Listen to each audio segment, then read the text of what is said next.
ఈ మధ్య ఒక సొంత ఛానల్ ఏర్పాటు చేసుకొని డిఫరెంట్ యాంగిల్ ద నారాయణ నాయక్ చేతుల మీదుగా మెమంటో ప్లీజ్ రండి ఇట్లా ఒకరు ముందుకు రండి శివ దా విఠల్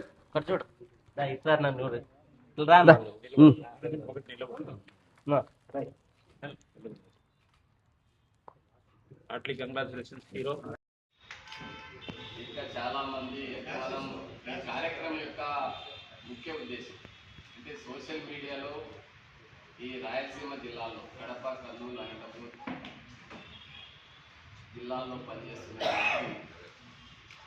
సోషల్ మీడియా అంటే యూట్యూబ్ ఛానల్స్ని ఏర్పాటు ప్రధానమంత్రి ప్రతిపక్ష నేత ఇద్దరు ఆ మహనీయునికి గార్లాండ్ వేసామంటే కాదు, చుట్టము కాదు, బంధువు కాదు. ఆయన చేసినటువంటి సోషల్ ఈరోజు భారతదేశంలో చదువుకుంటున్నామంటే ఆయన తీసుకొచ్చినటువంటి విపాక్ ఎడ్యుకేషన్ సిస్టమ్. అలా ఈరోజు కూడా మనం సోషల్ మీడియా అంటే దాంతో కొద్దిమంది డబ్బు సంపాదించేటువంటి కార్యక్రమంగానే చూస్తూ ఉన్నాం. కానీ ప్రధాన మీడియాలో రానటువంటి వార్తల్ని, ప్రధాన పత్రికల్లో రానటువంటి వార్తల్ని సోషల్ మీడియా క్యాప్చర్ చేస్తాం.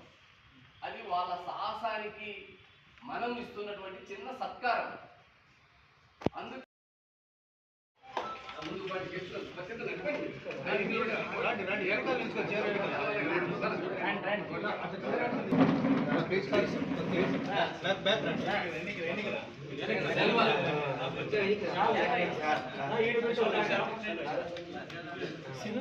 మిత్రులకి రన్నింగ్ ఉన్నోళ్ళంతా ఎన్నిక రండి, వచ్చేసేయండి. మీడియా వాళ్ళు తప్ప ఎవరు మీడియా వాళ్ళు తప్ప అందరూ వచ్చేసి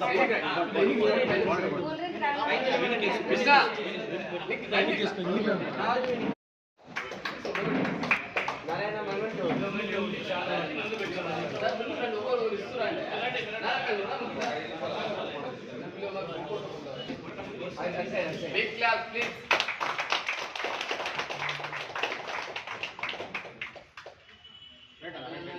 యాగంటి మెయిన్ ఆ డోను జిల్లాలో జరుగుతున్నటువంటి ఈ మైనింగ్ పైన, అక్కడ జరుగుతున్నటువంటి ఆ పొల్యూషన్ పైన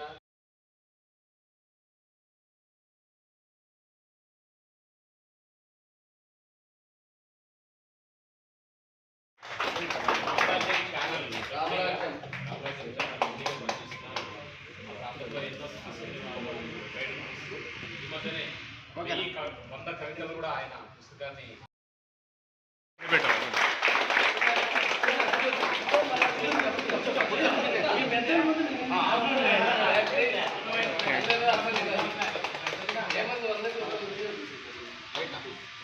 అభినందనలు. Thank you. మీ యొక్క సహకారం సమాజానికి.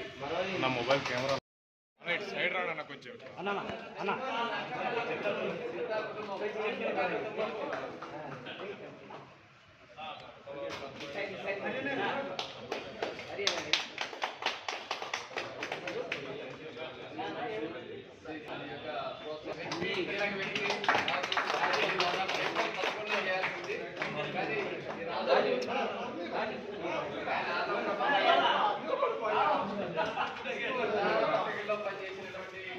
అన్న సైడ్ సైడ్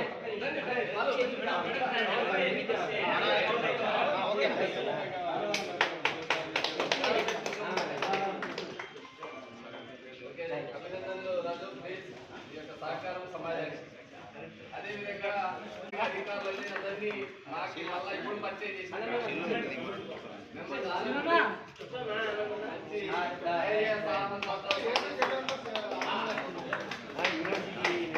అందరికంటే పెద్దవాడు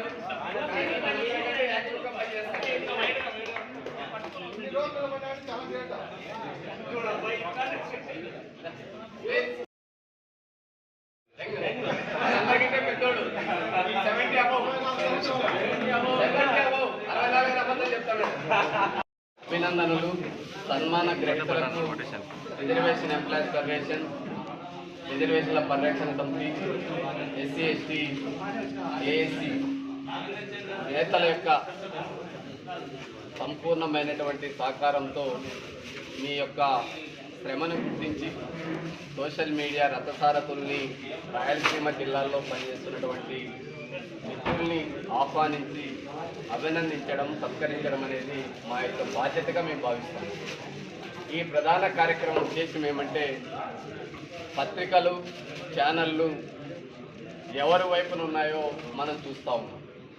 సామాన్యునికి అండగా నిలవాల్సినటువంటి మీడియా ఈరోజు కార్పొరేట్ కబంధ హస్తాల్లోనూ, రాజకీయ పార్టీల కబంధ హస్తాల్లోనూ బందీ అయింది. కాబట్టి ఈరోజు ఏమి జరుగుతూ ఉన్నా మేనేజ్మెంట్ అనేది, అంటే మా పత్రికల్లో వచ్చింది ఎవరు అధికారంలో ఉంటే వారి వైపు. ఇప్పుడు ముఖ్యంగా 3 ప్రధాన పత్రికలు మనం చూస్తే, ఈనాడు, ఆంధ్రజ్యోతి, సాక్షి, చదువుకున్నటువంటి విద్యావంతులు ఏ పత్రికల్లో వార్తని నిజమనుకోవాలో తెలియడం లేదు. వీటిని కట్టడి చేయాల్సినటువంటి ప్రెస్ కౌన్సిల్ ఆఫ్ ఇండియా ఎలాంటి చర్యలు చేపట్టారు? ఇలాంటి సందర్భంలో తమకు చేతిలో ఉన్నటువంటి మొబైల్, తమకున్నటువంటి స్పృహ, సమాజం పట్ల వారికి ఉన్నటువంటి బాధ్యత, ఈ 3 ఈ సోషల్ మీడియాలో ప్రవేశానికి ఎంతో సాహసంతో నిర్ణయం తీసుకొని వారు ఎంచుకున్నటువంటి అజెండాని ముందుకు తీసుకెళ్తూ, ఒకవైపు ఏటికి ఎదిరీత అంటాం మనం, కానీ ఈరోజు ఏ ఒక్కరూ సహకరించుకోకుండా మొండి ధైర్యంతో, ఆత్మవిశ్వాసంతో వారు తమకు సమాజంలో జరుగుతున్నటువంటి అవినీతి పైన అయితేనేమి, ఎడ్యుకేషన్ సిస్టమ్ పైన అయితేనేమి, ప్రభుత్వ ఆసుపత్రుల్లో అందుతున్న వైద్యం అయితేనేమి, ప్రైవేట్ కార్పొరేట్ ఆసుపత్రుల్లో ఏ విధంగా దోపిడీ చేస్తున్నారు, ప్రజల్ని హింసిస్తున్నారనే అంశం మీద అయితేనేమి, రైతాంగ విధానాలపైన, రైతులకు పళ్ళ తోటల అవగాహనపైన, మార్కెటింగ్ సౌకర్యాలపైన, నిరుద్యోగ యువతకు ఉపాధి ఉద్యోగ అవకాశాలపైన, మౌలిక వసతులపైన, ఇలా చెప్పుకుంటూ పోతే ప్రతి అంశాన్ని తమ వంతు బాధ్యతగా పనిచేస్తూ సమాజానికి ఉపయోగపడుతున్నటువంటి మిత్రుల్ని ఒక చిన్న సత్కారం ద్వారా వారి బాధ్యతను పెంచే ప్రయత్నం మేము చేస్తాం. కానీ ఇది ఒక పెద్ద అచీవ్మెంటా లేదా మనకి ఇంకా ఏదో దీని నుంచి ఆశించి చేయడం అనేటువంటిది కాదు. ఇది ఎందుకంటే ఒక మంచి పని చేసినటువంటి వారిని గుర్తించి అభినందించేటువంటి సాంప్రదాయం గత 20-25 సంవత్సరాలుగా మేము చేపడుతున్నాం. కాబట్టి ఈరోజు అలాంటి చిన్న కార్యక్రమం రేపు ఇది రాష్ట్ర స్థాయికి వెళ్ళొచ్చు, జాతీయ స్థాయికి వెళ్ళొచ్చు. సోషల్ మీడియా వారియర్స్కి ప్రభుత్వమే గుర్తింపు ఇచ్చేటువంటి విధంగా మన యొక్క కార్యక్రమాలు ఉండాలని చెప్పి, ఎందుకంటే ఒక పత్రికా యాజమాన్యం, ఛానల్ యాజమాన్యం గుర్తిస్తే వారికి అక్రిడేషన్ ఇస్తా ఉన్నారు. కానీ సొంతంగా ఒక ఉపాధి కల్పించలేని ప్రభుత్వాలు, ఉద్యోగాలు ఇవ్వలేని ప్రభుత్వాలు, సమాజం పట్ల బాధ్యత ఉండి ఎలాంటి రెమ్యునరేషన్ లేకోకుండా 24 గంటల్లో 12 గంటలు సమాజం గురించి ఆలోచిస్తూ తనను పెట్టుబడి, ఈరోజు ఒక మొబైల్ తీసుకోవాలన్నా మినిమం 20 నుంచి 30 వేల రూపాయలు ఖర్చు పెట్టాలి. అదే బయటికి వెళ్ళాలంటే ఒక రోజుకి ఒక 2 లీటర్ల పెట్రోల్ అన్నా ఒక 300 రూపాయలు ఖర్చు పెట్టాలి. ఫుడ్ వారికి లేదా 2 పూటల బయట ఫుడ్ తినాలన్నా 200, ఇట్లా రోజుకి 500 పైన సొంత ఖర్చులు పెట్టి మళ్ళీ ఎడిటింగ్ చేసుకొని సమాజానికి చూపుతున్నటువంటి దృశ్యం ఏదైతే ఉందో అది సమాజానికి ఉపయోగపడుతుందని మేము భావిస్తాం. కాబట్టి అలాంటి భావంతో ఈరోజు మిమ్మల్ని ఆహ్వానించి సత్కరించడం అనేటువంటిది జరిగింది. ఈ సన్మానంలో భాగస్వాములైనటువంటి సోషల్ మీడియా మిత్రుల్ని అభినందిస్తూ, ఇలాంటి కార్యక్రమం ఇంకా రాష్ట్ర స్థాయిలోనూ లేదా ఇది కంటిన్యూ ప్రోగ్రామ్గా మీకు లీగల్ అడ్వైస్ కూడా, ఏదైనా న్యాయపరమైనటువంటి ఇబ్బందులు మీకు తలెత్తినప్పుడు యాజ్ ఏ హైకోర్టు అడ్వకేట్గా నాగరాజు, నా మిత్ర బృందం ఒక ఆలోచన చేస్తూ ఉన్నాం. విజయవాడ కేంద్రంగా ఒక లా ఫర్మ్ని ఏర్పాటు చేసి సమాజంలో మా వంతు న్యాయ సలహాలు ఉచితంగా అందించడానికి. ఈరోజు న్యాయం అనేది చాలా ఖరీదైపోయింది. న్యాయస్థానాలకు వెళ్ళాలంటే భయపడే పరిస్థితి. ఇలాంటి సందర్భం మా వంతు బాధ్యతగా మంచి ప్రొఫెషనల్స్ని ఎవరికి తక్కువ కాకుండా సబ్జెక్ట్ పరంగా నిపుణులైనటువంటి వారిని ఐడెంటిఫై చేసి మా బాధ్యతగా మీకు అండగా ఉండాలని చెప్పి నిర్ణయం తీసుకున్నాం. మిమ్మల్ని గౌరవించడం, మీరు చేస్తున్నటువంటి మంచి పనులకు సమాజం నుంచి ఎదురయ్యే ఇబ్బందులకి అండగా నిలబడే బాధ్యతను, న్యాయపరమైనటువంటి చిక్కులకి మా వంతు బాధ్యతగా మీకు నిలబడేటువంటి ఈ 2 కార్యక్రమాలని తీసుకుంటాము అని చెప్పి ఈరోజు మీకు తెలియజేస్తూ, ఈ బహుజన బంధు అనేటువంటి పురస్కారం ఇంతకుముందే మీకు చెప్పే బహుజన బంధు అంటే అది దళితులు, బలహీన వర్గాలు, గిరిజనులు కాదు.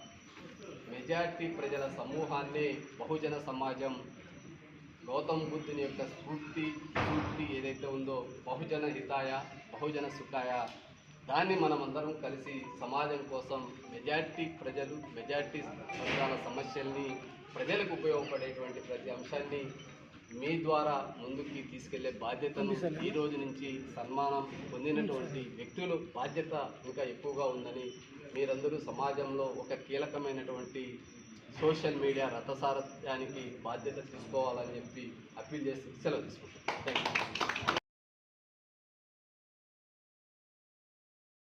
కార్యక్రమాలతో నిజంగా నేను ఒక సామాజిక వర్గము అని కాకుండా బహుజన హితాయ బహుజన సుఖాయ అనేటువంటి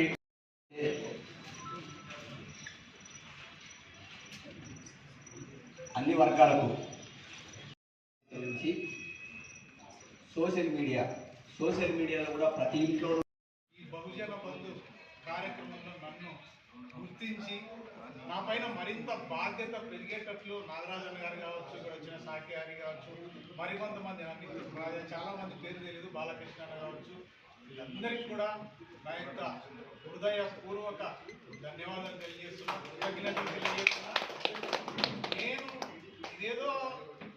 నేనేదో సమాజానికి ఏదో చేయాలా ఇంకోటి కాదు, కానీ కరోనా టైంలో కొంచెం రియలైజేషన్ వచ్చి హూ యామ్ ఐ అనేది ఒక చిన్న క్వశ్చన్ వేసుకొని మన వంతు ఏదో కొంచెం చేద్దామన్న ఉద్దేశంతో చేస్తున్నాను. మా అన్న కూడా కరోనాతో చనిపోయారు.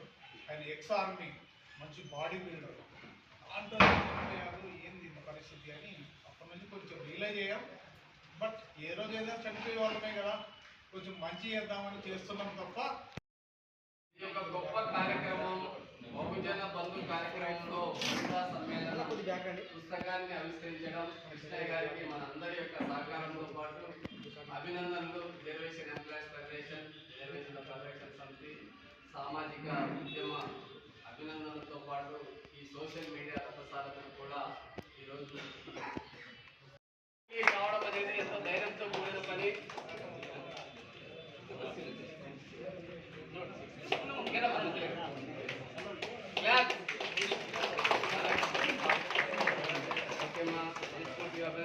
మంచి వార్తలు మీ అందరి సహకారం కావాలని చెప్పి ఎస్సీ ఎస్టీ సోదరులను, మీడియా మిత్రులను, రాజకీయ పార్టీలను అప్పీల్ చేస్తున్నాం. ప్రతిపక్షంలో ఉన్నప్పుడేమో అన్ని రాజకీయ పార్టీలు బీసీలకు చట్ట